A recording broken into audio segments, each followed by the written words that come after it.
7. Before. She knew Mufasa needed a distraction, so she took him farther into the savannah to finesse his hunting skills. Eshe padded on, light paws, jumping and avoiding fallen tree branches while lurking low to the ground, and Mufasa followed her, stepping where she stepped. He watched in awe as Eshe gracefully stalked prey and moved through the debris, her muscles rippling beneath her tawny coat. What Eshe could do without even looking required much more attention and effort from Mufasa. Eshe ran up the steep cliff without any difficulty and stopped at the edge of the clearing. She eyed a herd of impalas munching the grass, then looked back at Mufasa, waiting on his haunches, and motioned with a bob of her head for him to crouch low. Mufasa wasted no time in bolting to the other side of the clearing, his paws landing on the grassy terrain without making a single sound. As she crouched down opposite him between two trees and saw the crown of Mufasa's head moving through the grass directly across from her, nearly camouflaged. Then, breathing lightly through her nose, she leveled her eyes at the herd of impalas. Her muscles tightened as she prepared herself for the plunge, awaiting the right moment to make the move. Her ears stood straight up, ready for the attack, but unnoticed to either of them, they had been followed. Concealed, Taka crouched even lower behind Mufasa, mirroring his brother's every move in the thick grass. Taka giggled to himself, knowing how skilled he must have been to fool even his mother, but he would do whatever it took to learn her hunting secrets. What he didn't realize was that while he was watching his mother and Mufasa, the male lion, Chikaru, stalked even farther behind him, watching him. As she dug her paws into the ground, about to pounce toward an impala that walked some distance ahead of its herd. Then another noise sounded nearby, not from the herd of impalas, and she froze.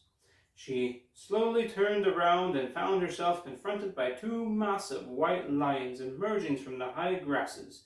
Her eyes widened and her mouth opened as a low growl built up at the base of her throat. She raked her eyes over the lions' massive frames and noticed that she had never encountered the likes of them before. Their pure white coats were streaked with dark red blood from a recent kill.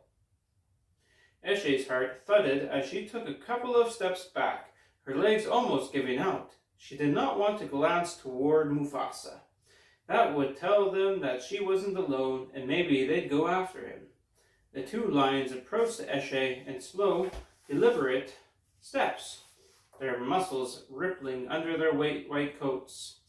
Their mouths hung open, revealing a dazzling array of razor-sharp teeth that glinted menacingly in the sunlight. Eshe knew she had to act fast, but her legs felt heavy and uncooperative. She struggled to keep her breathing steady, even as her mind raced with thoughts of escape. With a burst of adrenaline, Eshe sprinted toward the nearby field. Her legs pumping ferociously, she could hear the lions close behind her, their hot breath washing over her as they closed in for the kill. Eshe willed herself to run faster to outrun the hunters and escape to safety. And with a fierce roar, Eshe reached the clearing center. "Run!" she shouted. The impalas scattered, starting a stampede that lifted dust and panic into the air, but it was too late for Eshe. The white lions caught her tail and pinned her down. Taka stood frozen in the grass as lions twice his mother's size attacked her.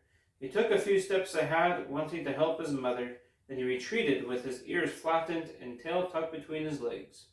A whine built up at the back of Taka's throat as fear coursed through him.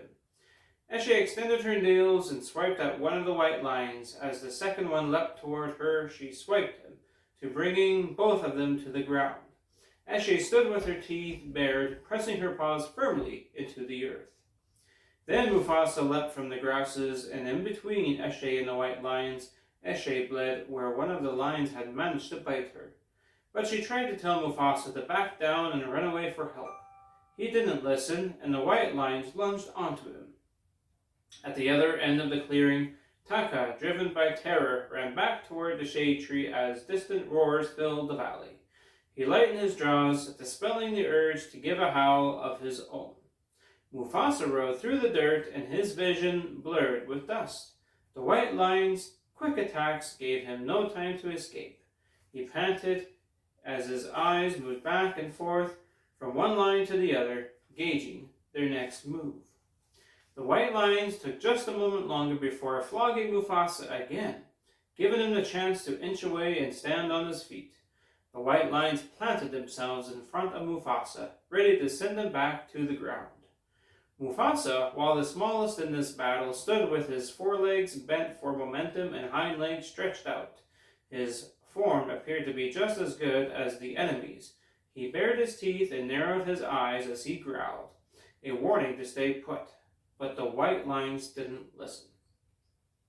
Eshe swallowed a whimper and hid her pain. Standing side by side with Mufasa, the white lions' attack kept coming without pause. But Mufasa noticed one of the branches of a nearby tree hung low, and appeared to have been sharpened by the disturbance of every passing animal. Mufasa backed one of the white lions against the branch, then tripped him, making him fall into the pointed stick. The white lion burst into howls until only silence hung in the space. As Mufasa returned to Eshe's side to fend off the other lion, another figure made its way through the dust gathered around him. Mufasa's eyes widened when he saw Chikaru. Chikaru's lips curled back and thick saliva dripped from his sharp canines as he dared the remaining white lion to make another move. The white lion stopped in his tracks and then took a few steps back. He spared Mufasa one last glance, eyes closed in slits, and then he dashed away. Before Mufasa and Eshe could breathe a sign of relief and thank Chikaru, he took off to pursue the escaped white lion. Mufasa watched the stoic lion go and wondered if he should follow. "Mufasa," Eshe said, "always be mindful of your rage. When your thoughts are clear, you cease to become prey." Chikaru soon returned from his chase, having driven off the other lion. Mufasa nudged Eshe, who was no longer attempting to hide her injuries, and he helped her regain her balance while ignoring his own injuries. She struggled to walk and gritted her teeth with each step. In silence, the three lions headed toward the shade tree.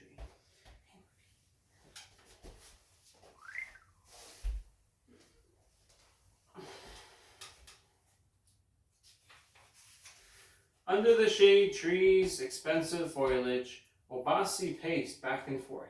His chest puffed out. Behind him stood Taka, and behind both of them lined up an entire pride. Waiting for the return of Eshe, Mufasa, and Chikaru, when Obasi spotted the three lions on the ridge above the tree, his eyes went immediately to the wounds.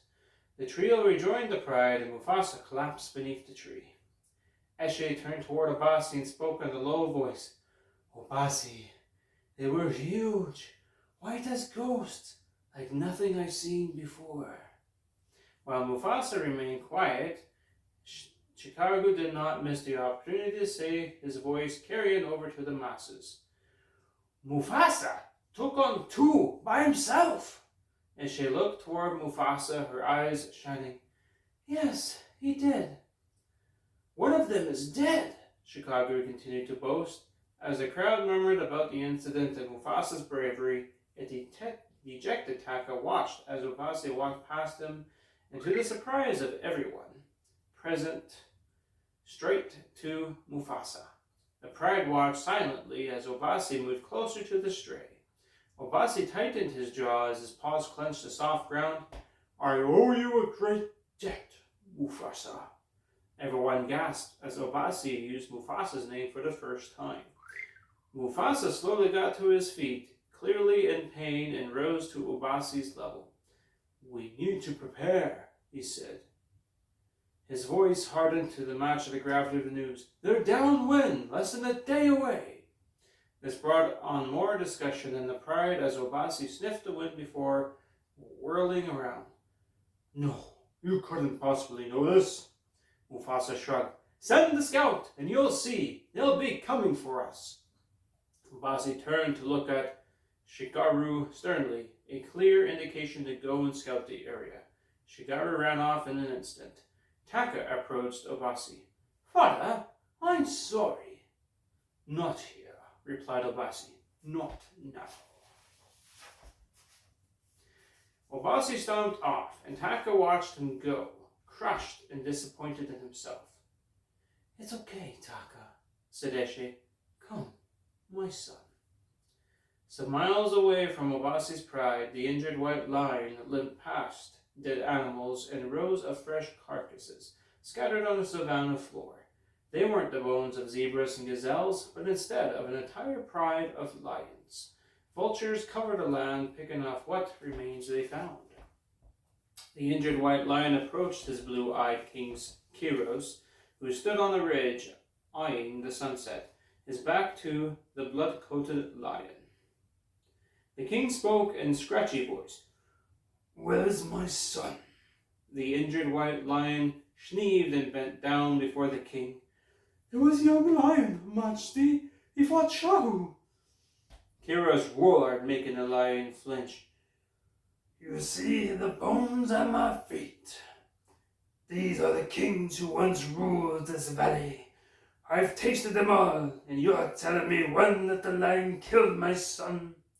The white lion whimpered. We fought as best as we could, but there were others. Pacing across the ridge in slow steps, he spoke, a low, measured voice. And yet you come back. You survived? The lion stooped so low, his nose rubbed the ground. I was badly hurt. I promise, Majesty, this is the truth. The truth? Kira scoffed. Yes, the truth. The injured white lion, meekly replied. Kiros gave a sinister smile. The truth is standing behind you. Two large females stepped forward and circled the injured lion, known as the Hunters. These two could smell a lie. They looked straight out of someone's nightmares, their faces stained with the blood of a kill. The injured lion, belly pressed flat to the ground, choked out, No, no, no! They studied the injured lion as they sniffed at his fur. One of them, Amara, crackled sharply. There were other, Majesty. There were others. The other, Akira, grunted, but only one left blood on his mane. They both came together to stand in front of the injured lion as Amara concluded with her head held high. Which means he left Chateau to die. Saved himself, Akira added. This young lion, was he the king? Kiros asked, walking down the ridge slowly. His blood is common ordinary, Amara said. Kiros growled loudly. Answer me. Was he the king? Akira bowed her head in respect before answering. No, Majesty. You're the only king. Menacingly, the crowd began to surround the injured lion, staring at him with their sharp teeth exposed as the circle of white lions constricted on its prey, like a snake vultures took to the sky.